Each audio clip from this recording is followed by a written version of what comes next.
মানুষ যখন আল্লাহকে পেয়ে যায়, হ্যাঁ, মানুষ যখন আল্লাহকে পেয়ে যায় তখন সে দুনিয়ার আসল বাস্তবতা বুঝতে পারে, দুনিয়া কি জিনিস। আলী রাদিয়াল্লাহু আনহুর একটা বই পড়ছিলাম, ওনার যে মানে দর্শনগুলা, ওনার যে মানে চিন্তাভাবনাগুলো, ওনার কিছু লেখা ছিল, কিন্তু এগুলো সব জায়গায় আসে নাই। এই বইগুলো সবাই পায় না, কিন্তু রেয়ার বই। তো ওখানে দুনিয়ার এক্সাম্পল দিচ্ছেন তিনি বলছেন দুনিয়া এমন জায়গা যেখানে কেউ যদি ডুব দেয়, সমুদ্রে ডুব দেওয়ার মতো জাস্ট ডুব দেয়, তাহলে তার আমল, যত নেক আমল, সব আমল কমে আসবে। এটা কিন্তু বাস্তব। দুনিয়াতে ডুব দিবেন আপনি, দেখবেন আপনার নেক আমলগুলো কমে আসতেছে। তিনি বলছেন দুনিয়া হচ্ছে সাপের মতো। কেমন? সাপের মতো। ধরতে নাকি খুব সফট লাগে, ধরতে খুব স্পর্শ করতে সফট মনে হয়, কিন্তু এর বিষ যদি একবার ঢুকে দেয় শরীরে, আর রেহাই নাই। কথাগুলোর গভীরতা অনেক। এক জায়গায় লিখছেন উনি যে আমি দুই শ্রেণীর মানুষকে নিয়ে খুব সমস্যা আছে। এক শ্রেণী হচ্ছে যারা জাহেল আবেদ, মানে ইবাদত করে, অনেক ইবাদত করে কিন্তু জাহেল, জ্ঞান নাই কিন্তু ইবাদত করে, এদেরকে নিয়ে আমি খুব সমস্যা আছে। আর এক শ্রেণী হচ্ছে যারা ব্যক্তিত্বহীন আলেম, এদেরকে নিয়ে আমি সমস্যা আছে। আলেম কিন্তু কোনো ব্যক্তিত্ব নেই, এই জন্য মানুষ তার কাছে আসে না, দূরে সরে যায়। ব্যক্তিত্বহীনতার কারণে অনেক আলেম থেকে মানুষ দূরে সরে যায়, কিন্তু একজন আলেম যদি ব্যক্তিত্বশীল হয়, মানুষ তার কাছে আসে। খেয়াল করে দেখবেন। তো উনি বলছেন আমি এই দুই শ্রেণীর মানুষকে নিয়ে সমস্যা আছে, আর পড়তে শুরু করলে মনে হয় যে পড়তেই থাকে। বলছেন যে আমি অনেক জায়গায় ঘুরলাম, অনেক কিছু দেখলাম, শুনলাম, বুঝলাম, শেষে গিয়ে বুঝলাম যে মানুষ শুধু স্বার্থের জন্যই মানুষের কাছে থাকে। বলছে কথা, তিনি বলছেন তুমি যদি ভালোবাসাকে বাড়াতে চাও তাহলে মানুষের সাথে খুব বেশি মেলামেশা করতে যাও, একটু কম মেলামেশা করো, একটু দূরত্বে থাকো, তোমাকে মানুষ ভালোবাসবে। আর তুমি যদি খুব বেশি ডুব দাও না, তখন তোমার মূল্য আর ব্যক্তিত্ব নষ্ট হয়ে যাবে। এক একটা কথা কতগুলো বলে শেষ করব, অনেক আছে। এক পর্যায়ে তিনি ফাতিমা রাদিয়াল্লাহু আনহা যে ইন্তেকাল, এই ইন্তেকালকে নিয়েও দুটো লাইন লিখেছেন। এই লাইনগুলো পড়তে গিয়ে চোখ দিয়ে পানি চলে আসছে। তিনি বলছেন তোমাকে কতদিন দেখি না, কতদিন ছুঁয়ে দেখি না, কতদিন তোমার কাছে যাই না। সবাই বলে তুমি আমার থেকে দূরে, কিন্তু সত্যি কথা হচ্ছে তুমি আমার কলিজার ভিতরে আছো। এমন করে লিখেছেন ফাতিমা রাদিয়াল্লাহু আনহা সম্পর্কে। হে আমার প্রিয়তমা, তোমাকে কতদিন দেখি না, তোমার চেহারা কতদিন দেখি না, তোমাকে কতদিন ছুঁইতে পারি না। হ্যাঁ, সবাই বলে তুমি আমার থেকে দূরে চলে গেছো, কিন্তু আমি জানি তুমি আমার কলিজার বক্ষ পিঞ্জরে আছো। লিখেছে কবিতা। তো আপনারা একটু পড়াশোনা করবেন। স্পেশালি আমি আপনাদের এনকারেজ করি যে চার খলিফার জীবনে অবশ্যই পড়বেন, চার খলিফার জীবনী পড়বেন, সাহাবীদের জীবনী পড়বেন। তারা কিভাবে দিন শিখেছেন, বুঝেছেন, পালন করেছেন, প্রচার করেছেন, দিনের জন্য কত ত্যাগ স্বীকার করেছেন, এগুলো পড়বেন। আমি খুব রিকোয়েস্ট করি আপনাদেরকে যে আপনারা ইতিহাস পড়বেন। রাসূল সাল্লাল্লাহু আলাইহি ওয়াসাল্লামের জীবনী থেকে শুরু করে একদম অটোমান এম্পায়ার পর্যন্ত ইতিহাসগুলো পড়ে দেখেন, কিভাবে ইসলাম আজকে এই জায়গায় আসছে আপনি চিন্তাই করতে পারবেন। কত চড়াই উতরাই পেরিয়ে যে ইসলাম আজকে এই জায়গায় আসছে আপনি চিন্তাই করতে পারবেন। প্রিয় ভাইরা, আমাদের নবীজি সবচেয়ে ভালো মানুষ হওয়া সত্ত্বেও তাকে কিন্তু গালি খেতে হয়েছে এবং হত্যার চেষ্টাও করা হয়েছে। মনে রাখবেন, শুধু সৎ কাজের আদেশ করার নাম ইসলাম নয়, শুধু আংশিক বিষয় পালন করার নাম ইসলাম নয়, অসৎ কাজের নিষেধের নামও ইসলাম, এবং আল্লাহ নিষেধগুলো ছেড়ে দেওয়ার নামও ইসলাম। আল্লাহ পাক এটাই বলছে সূরা বাকারা 84-85-তে, তোমরা কি কিতাবের কিছু অংশ মানো, কিছু অংশ মানো না। ফামা জাযাউ মা ইয়াফআলু যালিকা ইল্লা খিজয়ুন ফিল হায়াতিদ দুনিয়া, দুনিয়াতেই আমি লাঞ্ছিত করে দেব এমন অপরাধ করলে। ইয়াউমাল কিয়ামা ইউরাদ্দুনা ইলা আশাদ্দিল আযাব, কিয়ামতের মাঠে সবচেয়ে যন্ত্রণাদায়ক শাস্তি এদেরকে দেওয়া হবে। কাদেরকে? যারা কিতাবের কিছু অংশকে মানি, কিছু অংশ মানি না। পারি না পারি, আগে আকীদা পরিষ্কার রাখবো যে ইসলামের প্রত্যেকটা বিষয়ের হেদায়েত আছে, এটাই চূড়ান্ত দিন, এর বাইরে কোনো দিন আল্লাহর কাছে গ্রহণযোগ্য হবে না। কেউ চর্চা করলে তা কোশ্চিনকালও কবুল করা হবে না। এবার আসেন, এর ভিত্তি কি? এর ভিত্তি হচ্ছে দুইটা। কয়টা? দুইটা থেকে আরো দুইটা এসেছে, এই দুইটা হচ্ছে মূল।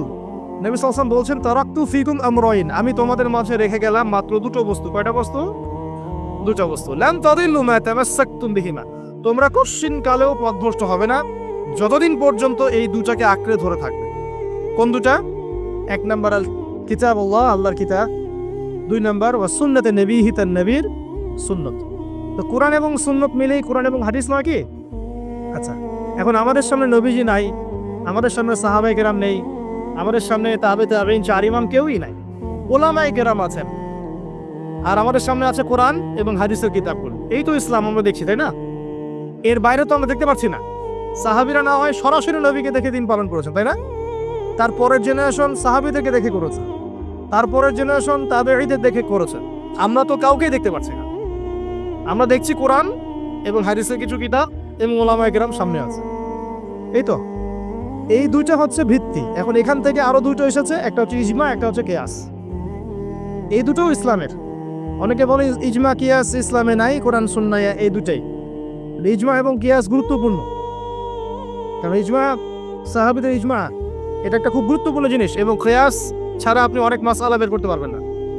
ইয়াবার শব্দ কোরআনে আছে না নাই? ইয়াবা নাম শুনেছেন? শুনেন নাই? না শুনলেই ভালো। তো এই শব্দটা কি কোরআনে আছে নাকি? নাই। কোরআনে মাদকের কথা আছে। কিসের কথা? মাদক। এখন কিয়াস দরকার নাই। এই যে একটা মাসআলা, একটা মূলনীতিকে কেন্দ্র করে আরেকটা মাসআলাকে বের করা, ইস্তেহাদ করার যে মূলনীতিগুলো, এগুলো কিয়াস থেকে আসে। এটা কিয়াস। এটা ছাড়া আপনি অনেক মাসআলাই বের করতে পারবেন না সমসাময়িক। তো অবশ্যই কোরআন সুন্নাহ ইজমা কিয়াস চারটাই লাগবে। এখন কথা হচ্ছে, এইগুলো তো আর আমরা সরাসরি পালন করতে পারবো না। পারবো? বুঝাচ্ছি, একটু বোঝেন। মনে করেন সামনের দিনগুলোতে দেখবেন বিচ কয়েন আসবে। কি কয়েন? হয়তো অলরেডি অনেক কান্ট্রিতে চলেও আসছে। এখানে কতদিন এটা লঞ্চ হবে আল্লাহ ভালো জানেন, কিন্তু বিটকয়েন মার্কেটে আসছে। এটাকে ক্রিপ্টোকারেন্সি বলে। কি বলে? পেপার মানি নিয়ে যে কথাগুলো বলেছিলাম, কিছু তো ফলেছে নাকি ভাই? কিছু তো ফলেছে। আচ্ছা, সামনে আরো ফলবে ইনশাআল্লাহ। সাস্টেইনেবল অ্যাসেট যেগুলো আছে, সেখানে সম্পদ ইনভেস্ট করেন। আপনার জমি জমা থাকলে চাষবাস করা শুরু করেন। সাস্টেইনেবল অ্যাসেট যেগুলো, সেগুলোতে ফোকাস করেন। এমন কোনো জায়গায় অনেক বেশি সম্পদ ইনভেস্ট করে দিয়েন না, যেটা পরে আপনার মানে পথে বসার কারণ না হয়ে যায় আমার। তো ক্রিপ্টোকারেন্সি মনে করেন চলে আসছে, এখন আপনি বোঝেন না ক্রিপ্টোকারেন্সি কি জিনিস, এটা হালাল না হারাম, এটা জায়েজ না জায়েজ, এগুলো মাসালা কি সবাই জানে? জানে কি? এটার জন্য কোরআন সুন্নাহ জ্ঞান লাগবে, ইকোনমিক্সে জ্ঞান লাগবে না, পড়াশোনা লাগবে। এখন সরাসরি কোরআন এবং হাদিসের বইগুলো চর্চা করে আপনি কি এর সমাধান বের করতে পারবেন কি না? পারবেন? আপনার কি সেই জ্ঞান আছে, যোগ্যতা আছে? আর সেই যোগ্যতা কি সবার আছে? অল্প কিছু মানুষের থাকতে পারে, যারা ওলামায়ে কেরাম, তাদের এই যোগ্যতা। তাদের মধ্যেও হয়তো কিছু মানুষের নাও থাকতে পারে না, কিন্তু বরেণ্য ওলামায়ে কেরাম যারা, তাদের মাঝে এগুলো থাকবে ইনশাআল্লাহ। এখন আপনি কি করবেন? কোরআন সুন্নাহকে পালন করার স্বার্থে ওলামায়ে কেরামের দ্বারস্থ হবেন এবং তাদের কাছে মাসালগুলো জেনে নেবেন। তাহলে আপনি একা একা চর্চা করে বিভ্রান্ত হওয়ার সুযোগ থাকবে। এই বিষয়টা খেয়াল রাখবেন। এখন নতুন কিছু ফিতনা আসছে, যে কিছু মানুষ, সবাই না, অল্প কিছু মানুষ কোরআন সুন্নাহ নিজে নিজে পড়াশোনা করেই সব কিছুর সমাধান বের করতে চাচ্ছে। এটা ঠিক না। সব কিছুর সমাধান বের করতে হলে মুস্তাহিদ হতে হবে, আর সবাই মুস্তাহিদ হতে পারবে না। সবাই কি আবু হানিফা রাহিমাহুল্লাহ হতে পারবে নাকি? সবাই কি ইমাম শাফিঈ হবে নাকি? সবাই কি আহমদ বিন হাম্বল হতে পারবে? সবাই কি ইমাম মালিক হতে পারবে? পারবে। অতএব জ্ঞান চর্চার স্বার্থে, দিন পালনের স্বার্থেই ওলামায়ে কেরামের দ্বারস্থ হতে হবে, হকপন্থী ওলামায়ে কেরাম। এমন ওলামায়ে কেরামের কাছে আবার যায় না, যার সকালে চা খাওয়ার সময় একটা ফতোয়া থাকে, বিকেলবেলা একটা মাই খায়, রাত্রে ফতোয়া আবার উঠে যায়। এই জায়গায় তাহলে সমস্যা। ঠিক আছে? তো আল্লাহ পাক আমাদের বরেণ্য ওলামায়ে কেরামদেরকে হেফাজত করুন, দোয়া করি, এবং তাদের নেক হায়াতে বরকত দান করুন, এবং তাদের মাধ্যমে দিনের আরো বড় বড় খেদমত আঞ্জাম দেওয়ার তৌফিক আল্লাহ পাক দান করুন। এবং যুব সমাজকে রিকোয়েস্ট করবো যে আপনারা ডিটাচড হয়ে থাকবেন, ওলামায়ে কেরাম থেকে ডিটাচড হয়ে আপনারা দিন পালন করতে যাবেন না, কারোর সাথে সম্পর্ক রেখে দিন পালন করবেন ইনশাআল্লাহ। আল্লাহ সহজ করুক। এখন এই ভিত্তি পেয়ে গেলাম, এবার শেষ করার আগে আমি মূলনীতিগুলো বলে শেষ করছি। এই মূলনীতি কি ইসলামে? শোনেন, এই জায়গাটা একটু ভালো করে শোনেন। নবী সাল্লাল্লাহু আলাইহি ওয়াসাল্লাম বসে আছেন মসজিদে। একজন ব্যক্তি আসলেন, ব্যক্তির গায়ে ধবধবে সাদা জামা, চুলগুলো কুচকুচে কালো, এবং তাকে মদিনার কেউ চিনে না। লা ইউরা আলাইহি আসারুস সাফর, তার গায়ে সফরের কোনো চিহ্ন দেখা যাচ্ছে না। তিনি আসলেন, এসে নবী সাল্লাল্লাহু আলাইহি ওয়াসাল্লামের হাঁটুর সাথে হাঁটু লাগিয়ে দিয়ে বসে পড়লেন। বসে নবীজিকে 4টা প্রশ্ন করলেন। কয়টা প্রশ্ন? 4টা। তার মধ্যে প্রথমটা হচ্ছে আখবিরনি আনিল ইসলাম, হে মুহাম্মদ সাল্লাল্লাহু আলাইহি ওয়াসাল্লাম, আমাকে ইসলাম সম্পর্কে বলো, যে ইসলাম কি। ইসলাম কি জিনিস, ইসলামের ব্যাখ্যা কি, সংজ্ঞা কি? নবীজি বলছেন সাল্লাল্লাহু আলাইহি ওয়াসাল্লাম, আর ইসলাম হচ্ছে আন তাশহাদু আল্লা ইলাহা ইল্লাল্লাহ, তুমি সাক্ষ্য দিবে যে আল্লাহ ছাড়া কোনো ইলাহ নাই, ওয়া আন্না মুহাম্মাদান আবদুহু ওয়া রাসূলুহু, এবং মুহাম্মদ সাল্লাল্লাহু আলাইহি ওয়াসাল্লাম আল্লাহর বান্দা এবং রাসূল। এটা এক নাম্বার ইসলামের ভিত্তি। এটা নাম্বার 1 হলো কালিমা। কালিমার মধ্যে দুইটা অংশ। কয়টা অংশ? একটা হচ্ছে লা ইলাহা ইল্লাল্লাহ, মানে আল্লাহ পাকের তাওহীদ ছাড়া অন্য কোনো কিছু চলবে না। 2 নম্বর হচ্ছে মুহাম্মদুর রাসূলুল্লাহ, মানে নবীর সুন্নাত ছাড়া অন্য কোনো সুন্নাত চলবে না। সিম্পল। লা ইলাহা ইল্লাল্লাহ মানে আল্লাহ ছাড়া কিছুই নাই, মানে আল্লাহ ছাড়া কোনো রিজিক দাতা নাই, কোনো পালনকর্তা নাই, কোনো সন্তান দাতা নাই, কোনো জীবন দাতা নাই, কোনো মৃত্যু দাতা নাই, কোনো বিধান দাতা নাই, আল্লাহ ছাড়া কিছুই না। মানে আল্লাহ পাকই সব, আল্লাহ থেকে সব হয়। নাকি অন্য কোনো ইলাহ আছে? আস্তাগফিরুল্লাহ, অন্য কোনো ইলাহ আছে? নাই। এটা হচ্ছে শিরক মুক্ত তাওহীদের স্টেটমেন্ট। লা ইলাহা ইল্লাল্লাহ মানে শিরক মুক্ত তাওহীদ। শুধু এটা মুখের জিকির না, পালন করে দেখাতে হবে। যদি ইবাদত বন্দেগীতে আপনি আল্লাহর দাসত্ব করেন, সেজদা দেন, আল্লাহকে সেজদা দেন, ইবাদতে লা ইলাহা ইল্লাল্লাহ ঠিক আছে। অর্থনীতিতে গিয়ে আপনি সুদ খাচ্ছেন, আল্লাহর বিধান মানছেন না, ওখানে লা ইলাহা ইল্লাল্লাহ ঠিক নাই। বুঝতে পারছি না? জীবনের সব ক্ষেত্রেই লা ইলাহা ইল্লাল্লাহ আনতে হবে, তারপরে তো হবে লা ইলাহা ইল্লাল্লাহর কায়েম। দাদা তো হইল না কিছু। 2 নম্বর মুহাম্মদ রাসূলুল্লাহ মানে আপনি অন্যের মন গড়া কোনো আদর্শ, দর্শন, সুন্নাত ফলো করতে পারবেন না। আপনাকে মুহাম্মদ সাল্লাল্লাহু আলাইহি ওয়াসাল্লামকেই রোল মডেল মানতে হবে। এর নাম মুহাম্মদ রাসূলুল্লাহ। যদি কেউ মুহাম্মদ রাসূলুল্লাহ বলে অন্য কাউকে তার আদর্শ মেনে চলে, তাহলে মুহাম্মদ রাসূলুল্লাহ কেটে গেছে। এখানে একই কথা, নামাজে দাঁড়িয়েছেন রাসূলের মতো নামাজ পড়ছেন মাশাআল্লাহ, রোজা করছেন রাসূলের মতো, হজ উমরা সব রাসূলের তরিকায় হচ্ছে, তাসবিহ তাহলিল সব রাসূলের তরিকায় হচ্ছে, অর্থনীতিতে গিয়ে আর রাসূলের তরিকা চলে না, তাহলে এখানে আর মুহাম্মদ রাসূলুল্লাহ থাকলো না। আমি মনে হয় বুঝাতে পারছি না। মানে জীবনের সব ক্ষেত্রেই লা ইলাহা ইল্লাল্লাহ মুহাম্মদুর রাসূলুল্লাহ থাকতে হবে, শুধু একটা অংশে নয়।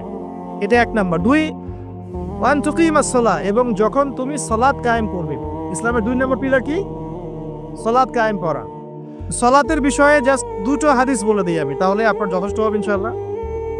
একটা হাদিসে নবীজি বলেন, মান তারাকা সালাতান মুতাআম্মিদান ফাকাদ কাফার, কেউ যদি ইচ্ছাকৃতভাবে নামাজকে ছেড়ে দেয়, সে ব্যক্তি কিন্তু কুফরি করলো। কি করলো? আমরা যারা নামাজ পড়ছি না, আমরা কিন্তু কুফরির মধ্যে আছি। মুয়াজ বিন জাবাল রাদিয়াল্লাহু আনহু নবীজি বলেন, মান তারাকা সালাতান মুতাআম্মিদান ফাকাদ বারিআত মিন জিম্মাতিল্লাহ, কেউ যদি নামাজ ছেড়ে দেয়, ফরজ নামাজ তার উপর ছেড়ে দেয়, ত্যাগ করে, সে ব্যক্তি আল্লাহর জিম্মাদারি থেকে মুক্ত হয়ে গেল। আল্লাহর জিম্মাদারি নাই তার উপরে, আল্লাহ পাকের কোনো রেসপন্সিবিলিটি নাই তার উপরে, আল্লাহ ছেড়ে দিয়েছেন তাকে, যাও। একটা হাদিস আছে, বাইনা রাজুলি ওয়া বাইনা শিরকি ওয়াল কুফরি তারকুস সালাহ, একজন আল্লাহর বান্দা আর একজন কাফের মুশরিকের মাঝে পার্থক্যই নামাজ। নামাজ নাই, ইসলাম নাই। শুধু আইওয়া শোডাউন দিয়ে কিচ্ছু হবে না ভাই, অথচ নামাজ আগে ঠিকঠাক মতো পড়তে হবে। পড়তে হবে না ভাই? আমাদের যুব সমাজ এখন রাত 3:30টায় খেলা দেখতে ওঠে, তাহাজ্জুদে ওঠার সুযোগ হচ্ছে না, ফুরসত হচ্ছে না।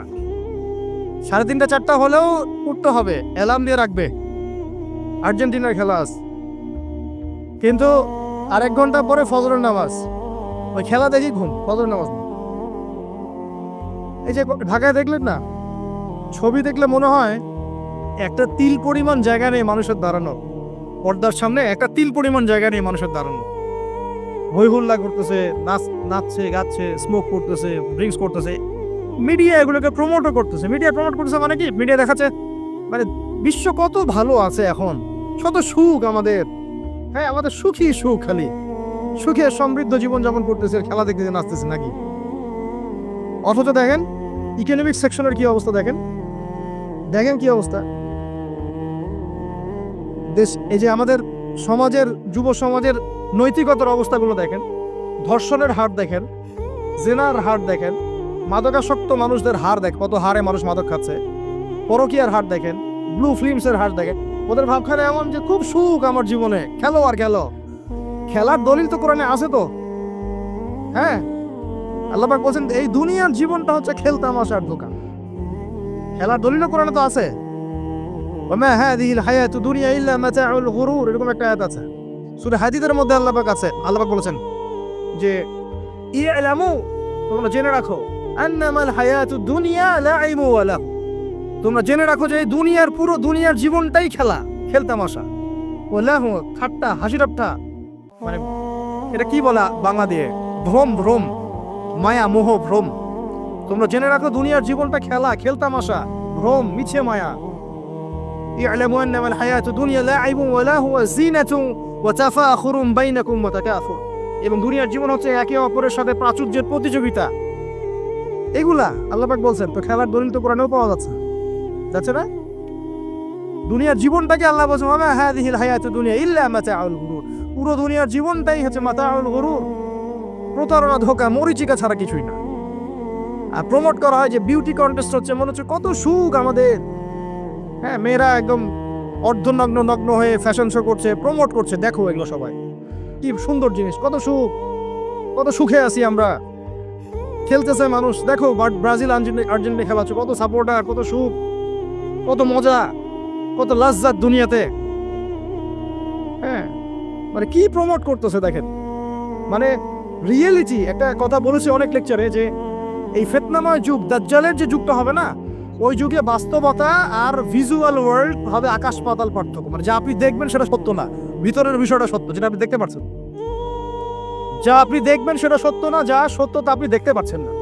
এটা হবে দাজ্জালের যুগ। কেমন? খিদিরের মতো। নৌকা ফুটা করলেন কেন? সন্তান হত্যা করলেন কেন? বাচ্চা হত্যা করলেন কেন? আর এই যে দেয়াল নির্মাণ করলেন কেন? তিনটা ক্ষেত্রে মুসা আলাইহিস সালাম ভেটো দিচ্ছেন, খিদির আলাইহিস সালাম বলছেন যে এর পিছনে কারণ আছে। কারণ আছে না? দাজ্জালের যুগটা এমন হবে, বাহ্যিকভাবে যেটা দেখছেন চোখ দিয়ে এটা সত্য নয়, ভিতরে যেটা আছে ওটা সত্য। ভিতরটা সবাই দেখতে পারবে না, দেখতে হলে খিদির হতে হবে। ভিতরটা হচ্ছে যে সমাজ তো ডিস্ট্রয়েড, ম্যাসাকার হয়ে গেছে, সমাজের কাঠামোই ভেঙে গেছে আমাদের। এখন নারী পুরুষের যে ফাংশন চেঞ্জ হয়ে গেছে, ধর্ষণের হার দিন দিন বেড়ে গেছে, ইফটিজিং বেড়েছে, বেপরদামি বেড়েছে, নগ্নতা বেড়েছে, মাদক বেড়েছে, পরকীয়া বেড়েছে, কচি কচি বাচ্চা কাচ্চা মেয়েগুলোকে ধরে ধরে ধর্ষণ করা হচ্ছে।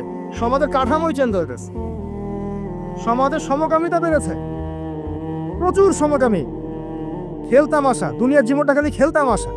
আর আমাদের এই যুব সমাজ, যাদের হাতে ইসলামের ভবিষ্যৎ আছে, ওদেরকে এইদিকে মোহাগ্রস্ত করে রেখে দেওয়া হচ্ছে।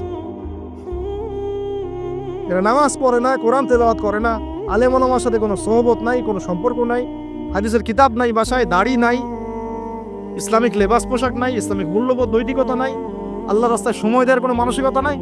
এই যুবক ছেলেপেলেগুলো কিনে নাচতেছে মিডিয়া। কি করবে এরা দেশের জন্য? যারা এরকম অন্য একটা রাষ্ট্র, যে রাষ্ট্র আমাকে চিনেই না, ওর খেলায় সে হুজুকে লাফায়, এ দ্বারা রাষ্ট্রের উন্নয়ন হবে নাকি? আজীব কথা বলেন, এইসব লোকজন দ্বারা রাষ্ট্রের উন্নয়ন হবে নাকি? যখন আমরা এই খেলতামশায় ব্যস্ত আছি, দেখবেন পশ্চিমারা ঠিকই ওদের উদ্দেশ্য বাস্তবায়ন করছে। কি আশ্চর্য একটা অবস্থা, কি আশ্চর্য! মানে এত সুখে আছি আমরা, এতই সুখ, খাবার, পানি, বাসস্থান, বেকারত্ব, কত সমস্যা নিয়ে ভুগতেছি আমরা, এতই সুখ যে বিশ্বকাপে নাচতে হবে আমাদেরকে। আবার এটাকে মুসলিম কান্ট্রির মধ্য দিয়ে জায়েজ করে নেওয়ার একটা পায়তারা চলছে। আয়োজন করেছে এক মুসলিম কান্ট্রি, খেলেছে আর এক মুসলিম কান্ট্রি। হ্যাঁ, এবং এটাকে দলিল নিয়ে এসে এটাকে জায়েজ করে একটা টেন্ডেন্সি চলছে, ফাইজলামি শুরু করছে। অথচ যেখানে যেখানে এগুলো হচ্ছে তার পাশে ইয়েমেন পড়ে আছে, তার পাশে সিরিয়া পড়ে আছে, যেখানে লক্ষ লক্ষ মানুষ না খেয়ে পড়ে আছে।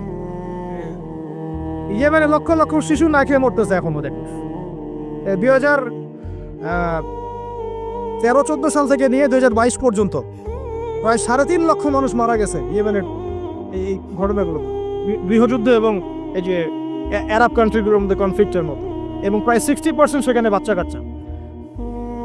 আপনি এত টাকা পয়সা খরচ করে এগুলো আয়োজন করতে, আমরা প্রমোট করতেছি, এর 5% টাকা ওদেরকে দিলেই তো ওদের 3 বেলার খাবার হতো। সিরিয়ার মানুষগুলোকে দেখেন গিয়ে, ওখানে তো ওটা রঙ্গমঞ্চ হয়ে গেছে। মানে যে যার স্বার্থ এখানে ঢুকে, ওখানে ইসরায়েলও ঢুকছে, আমেরিকাও ঢুকছে, তুরস্কও ঢুকতেছে, ওখানে আগে রাশিয়া ছিল, ওখানে বাশার আল আসাদ, সব মিলে জগা খিচুড়ি অবস্থা একটা। মানুষের মানবতা, জীবনযাত্রা নাই, জীবনের কোনো মূল্য সেখানে নাই। প্রচুর মানুষ, ছোট ছোট ছেলে পেলে দেখবেন না খেয়ে ওখানে মারা, উদ্বাস্তুর মতো তাঁবুর নিচে জীবনযাপন করে। এটা দেখেন না চোখে? ওখানে একটা খেলা, হুদাই একটা খেলা নিয়ে এত লাফালাফি করতেছে, পাশে এতগুলো মানুষ না খেয়ে মারা যায়, কোনো খবর নাই। নিজে ভরপেট খাই, প্রতিবেশী অনাহারে থাকে, মুমিন হবে? কিসের ইসলাম ফলো করতেছি আমরা আসলে? আমরা যে ইসলামটা ফলো করতেছি এটা পশ্চিমাদের শেখানো ইসলাম। আমরা রাসূলুল্লাহ সাল্লাল্লাহু আলাইহি ওয়াসাল্লামের শেখানো ইসলাম ফলো করতেছি না। আমার স্ট্রেট কাট কথা একদম। আমরা যে ইসলামটা ফলো করতেছি এটা হচ্ছে পশ্চিমাদের শেখানো ইসলাম। রাসূলুল্লাহ সাল্লাল্লাহু আলাইহি ওয়াসাল্লাম ইসলাম ফলো করলে আজকে আমাদের অবস্থাগুলো হতো না। আল্লাহ পাক আমাদেরকে বোঝার তৌফিক দান করুন। আমি শুধু ফাযাক্কির ইন্নামা আনতা মুযাক্কির। আল্লাহ পাক যে বলেছেন তুমি উপদেশ দাও, তুমি শুধু উপদেশ দাতা। লাস্তা আলাইহিম বিমুসাইতির। কারো প্রতি তুমি দারোগা নাও, আমরাও কারো প্রতি দারোগা নই। কিন্তু পুরো বিশ্বের প্রেক্ষাপটটাকে কোরআন সুন্নাহ দিয়ে ব্যাখ্যা করার দায়িত্ব আমাদের। কেউ গ্রহণ করলে করবে, না করলে করবে না। তার কবরে সে যাবে, আমার কবরে আমি যাব, সিম্পল, শেষ। গতানুগতিক লাইফস্টাইলে এখন এই পৃথিবীর বেশিরভাগ মানুষ বস্তুবাদী। এটা দেখার জন্য, বোঝার জন্য জাস্ট আপনার হৃদয়ের চোখ, হৃদয়ের কান, হৃদয়ের ইন্দ্রিয়গুলো একটু উন্মুক্ত করতে হবে।